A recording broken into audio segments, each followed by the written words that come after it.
let me tell you, I 100% get what you're saying about getting caught up in the system where you have to pay $150 supervision fee, which you don't have. And we're going to see if we can't help you with that, because I'm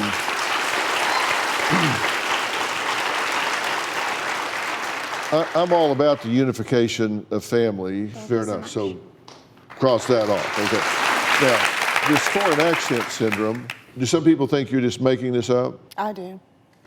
You what? I do. You think she's just making this up? I do. I don't, by the way. One day she had on her social media that she was practicing for a role of a girl with a British accent. Right. A couple of weeks later, she says she fell, she hit her head, and now she's talking like this.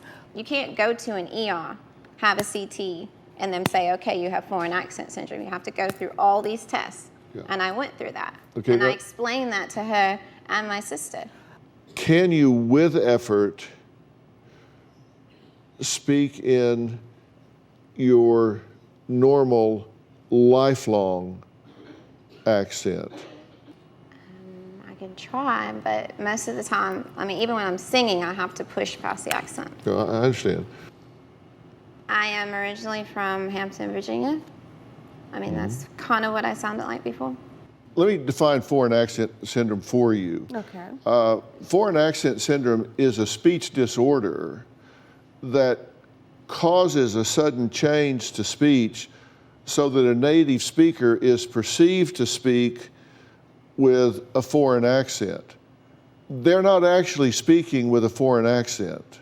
It's a speech disorder.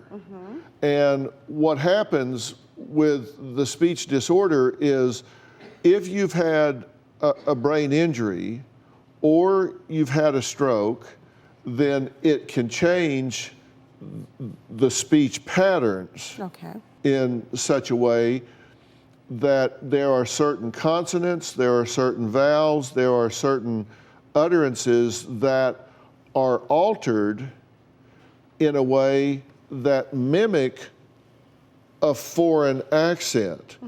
And it's kind of a gestalt. The listener fills in the blanks and bridges, and it sounds like a foreign accent. And there are 4 different reasons that it happens. I know you're not buying this yet, but let me...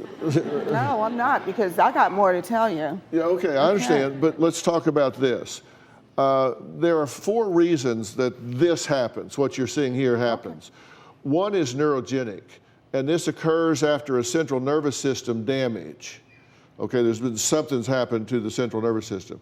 There's developmental, and this applies when the accent is perceptible as of an early age. And then there's psychogenic. This is psychologically induced, and it's associated with a psychiatric disorder or clear psychiatric traits. So someone starts to believe they're somebody else. And then the 4th is mixed.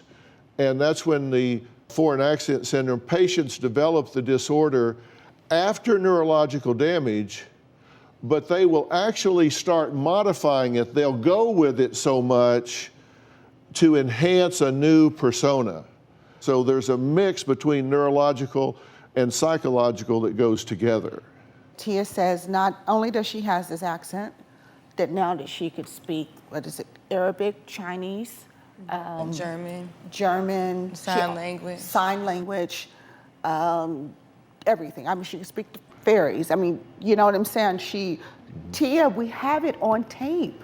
You said that. I could speak to fairies? That's a little, Well, you actually said it. Yeah. I guess you said you were a fairy. I never said I was a fairy.